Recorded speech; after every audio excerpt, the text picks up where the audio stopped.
Primo, a lot of people are actually looking forward to this MC Eiht collabo. Is that also scheduled to be on Year Round Records? And can you tell us a little bit more about that project? Yeah, when we did the remix video, Gordon shot the Ain't Nothing Changed remix video with Young Melee and MC Eiht. And, you know, it was just on some reaching out, hey, you should hop on this, just, you know, long time no see, and let's get on it. We were already a fan of Melee through Dub C's brother, DJ Crazy Tunes, who DJs for Ice Cube. He put me on the Melee, you know, even though Melee's been around through other channels prior to Crazy Tunes, but, you know, he's been rolling with them. They put me on his music.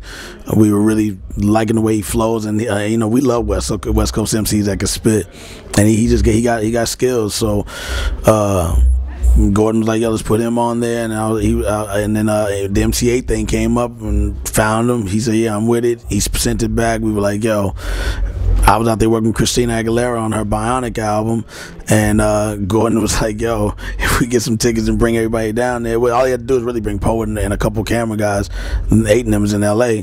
He's like, you think you can sneak away and hop in? I said, I'll try, and fortunately that day, Christina was like, yo, I need like 2 hours to do some interviews, so can y'all come 2 hours later? Perfect. Boom, took that window, met up with them, shot it, went back to her sessions and got it done, and from there, Eiht gave me a CD of what he was working on. It was like 40 songs, and I just thought the mixes were just all, you know, all not level.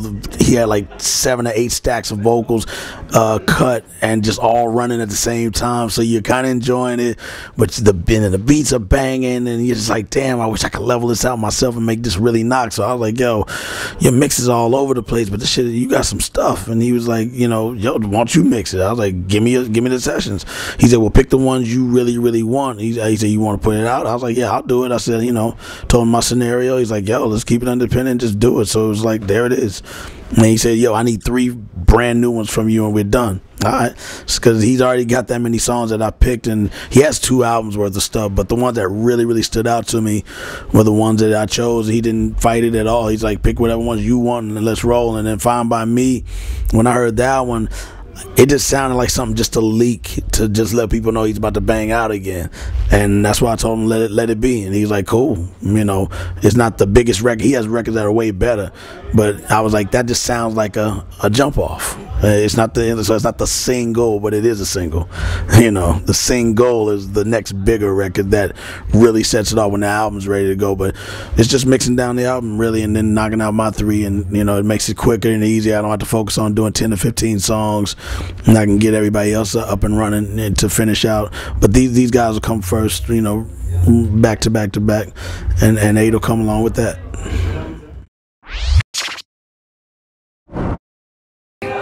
Yo, Germany, are you really ready to fuck with me? Is you motherfuckers really ready to fuck with me? Alright then, so let me make sure I know what the fuck is up in Germany. If you're from Frankfurt, make some noise. If you're from Germany, make some noise. If you a real motherfucker, make some motherfucking noise. You know why? Cause it goes like this classic shit. You know what's up with this, bro? You know what's up with this? What's the name of the song, y'all? Yo, DJ Premier, make some motherfucking noise. Inserted. A baby's being born, same time a man is murdered. The beginning and end. As far as rap goes, it's only natural. I explain my plateau and also what defines my name. First it was nasty, the times have changed. Ask me now with the artist, but hardcore my times are pain. I spent time in the game, kept my mind on fame. Saw things shoot up and do lines of cocaine. So my close friends shot, flat 9 in my same. That the pins carry Mac 10s to practice my aim. On rooftops, take CD covers the trees, line a barrel up with picture, we picture the streets. Street scriptures for lost souls in the crossroads. To the corner thugs hustling for cars that cost gold. To the big dogs living large, taking it light. Pushing big toys, getting nice, joining your life is what you make it. Suicide, few try to take it. They'll tie around their neck in jail cells naked. Heaven and hell, rap legend, presence is felt. And of course, NAS are the letters that spell.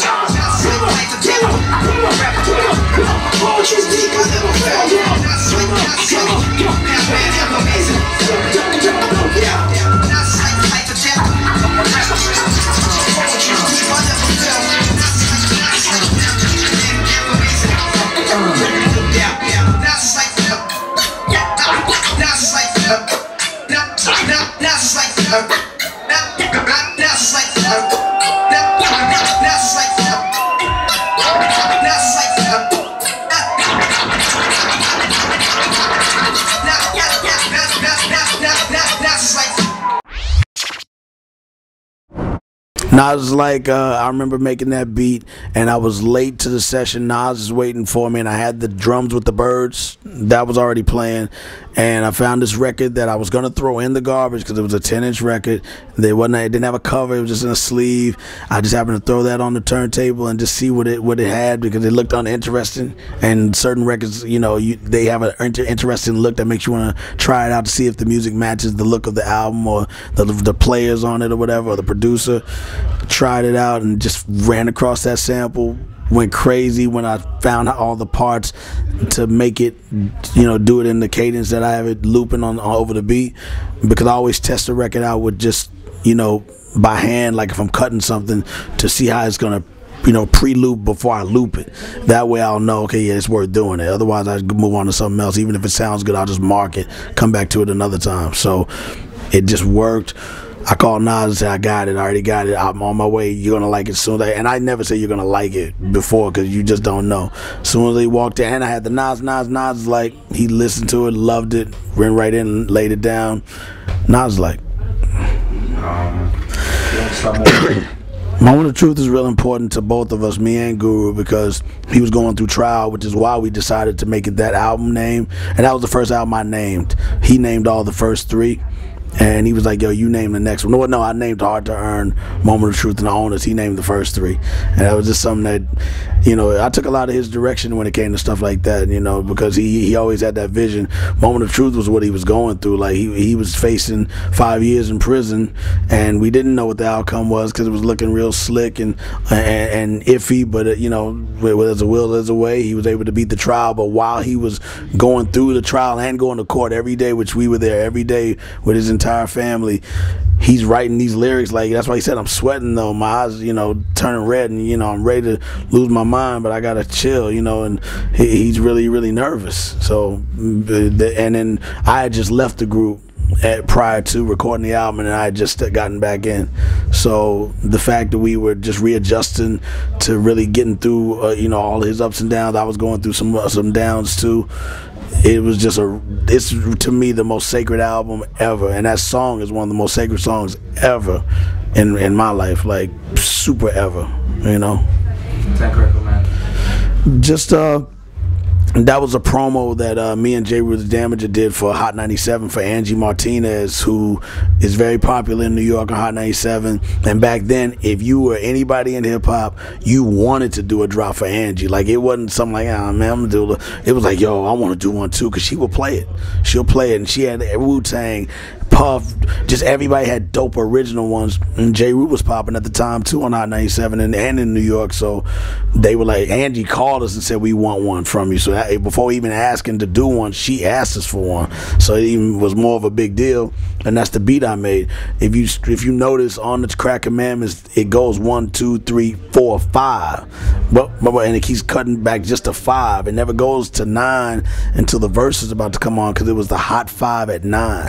It was the Hot 5 songs at 9 o'clock on Hot 97. So that's why I only counted to 5. When I had to do it for Big wanted to buy the track, J. Rue had no problem with it because it was just a promo. So I sold it to Big, and there was nothing after 9 because it wasn't intended for the Crack Commandments. So I just took a 10 from the, you know, the astronaut thing, the T-minus 10, 9, 8. I just took the 10, you know, and Biggie just one by one, you know, broke down the rules, and you know, it was definitely another classic just due to how it even came about. Even making the beat, that little stab, I'm on the phone talking and I'm holding the record, so I just keep doing that because the drums are running, and while I'm holding the phone like this with one ear and releasing that, it just sounded like a dope beat like that, and I just looped me scratching that beat. And there it is. That's when Christina became like, man. Ain't no other man. I got to credit Charles Rohn, who's a producer, DJ that also works out of our studio. He went out there with me, and he said that when I pulled the break up, he said that's what she needs, and I was like, that's too raw, you know, for her to get with it. And I like the break, but I don't think she's, you know, built for it. She walks in and says, yo, what's that? And I said, well, that's a break I was working on for you, but I don't think you want to go that route. She goes, no, that's going to be my single. And I was like, wow. And then I added, and she said, keep it stripped down. I don't want nothing in it. Keep just the horns and do that. And I was like, you sure? And he was like, yo, it's a pop world. You can do that. I know you think it's a little too raw, but she can pull it off any way she's going to sing it. And Cara Diaguardi was there with us, you know, to help co-write it from American Idol. And we just had fun, man. Those sessions were some of the funnest sessions I've ever been in. With Christina, Cara, Oscar, the engineer, Charles. We acted a fool, and with her husband, Jordy. It was definitely one of the most memorable moments. And I won a Grammy for that record, just for the single. I wish the album won a Grammy too, but to win one for a single, even though I have two other ones, I've never got one for a single. So that's very heartfelt, means a lot to me. And I love Christine and just a whole crew. Good people.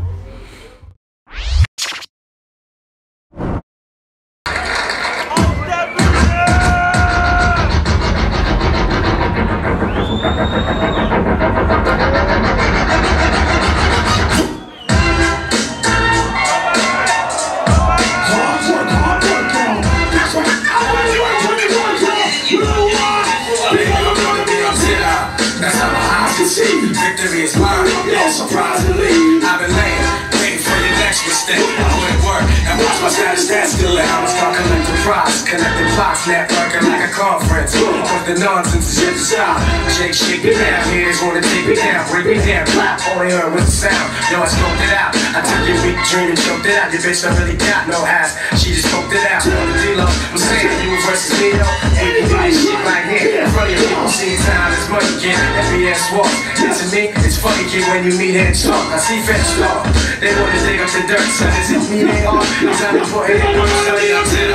That's all my eyes can see. Victory is mine. I'm waiting for your next mistake. I put in work and watch my stats escalate. Calm won't be stonewall. Blackball, I own y'all. The veteran.